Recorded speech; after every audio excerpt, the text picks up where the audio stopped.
Assalamu alaikum. Bismillahirrahmanirrahim. I'm gonna be real brief. I just want to come up here and welcome everyone. So alhamdulillah, blessed Ramadan to everyone, and congratulations. We're in the last few days. You've been fasting all this time, and I was thinking about Ramadan this morning, knowing that I was going to see you all here that traveled from all around, and the families that is really a great accomplishment. And I was speaking to a brother earlier. He was telling me how he's been hearing all around that the Ramadan has been easy, that this is probably the longest day of fasting that we've had in the past probably 30 years since the cycle. You know, we go 33 years that we've been fasting. That is a lifetime. That's a huge accomplishment for us, especially as a community. So we've gone past the 33 years, right? This is like 34 or 5 maybe. But the fasting is difficult. I remember starting Ramadan at this time. So this Ramadan has a great significance to me. I had more fear remembering when I started too early. You're not required to start till when you're about 14 or something like that, right? Around 13, 14. Then your parents usually start saying you got to fast, you know, or find someplace else to call home.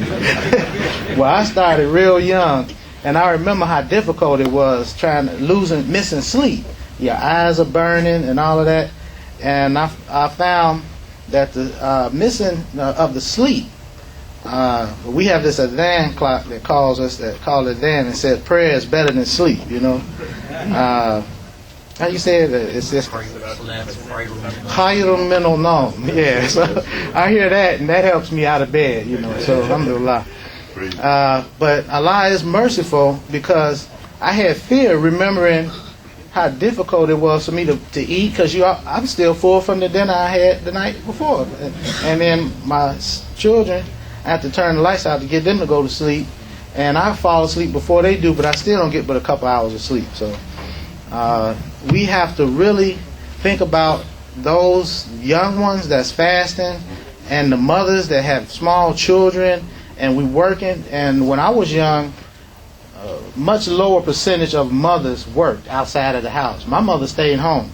So she was at home preparing meals, cooking, cleaning up, while my father was out taking care of business and studying and taking care of the house. But now we have some households where you got one parent or both parents working, or maybe just one parent in the house. And this is a great accomplishment. So especially your children. I try to do something special for my children, but you have to really let them know, because I bear witness to it, that Allah, He recognizes your sacrifices and the things you do, and the blessings we get during this month and this time can take you for the rest of your life. Because I know it. I try to think, I said, why has Allah been so merciful to me? You know, why has Allah done things that I wouldn't have imagined in my lifetime, just to make my life just less burdensome. And I reflect back to those days when your faith is different with knowledge.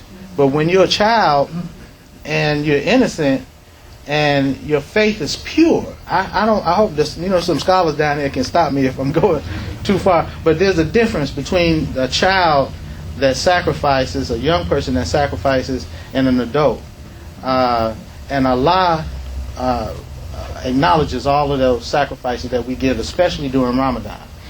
So we should congratulate ourselves, and especially the young people that are starting Ramadan, and let them know that if they went out and won the lottery or something, and somebody gave them $1 million and told them they were set for life, it wouldn't compare to completing the month of Ramadan. Mm-hmm. And I put my life on that.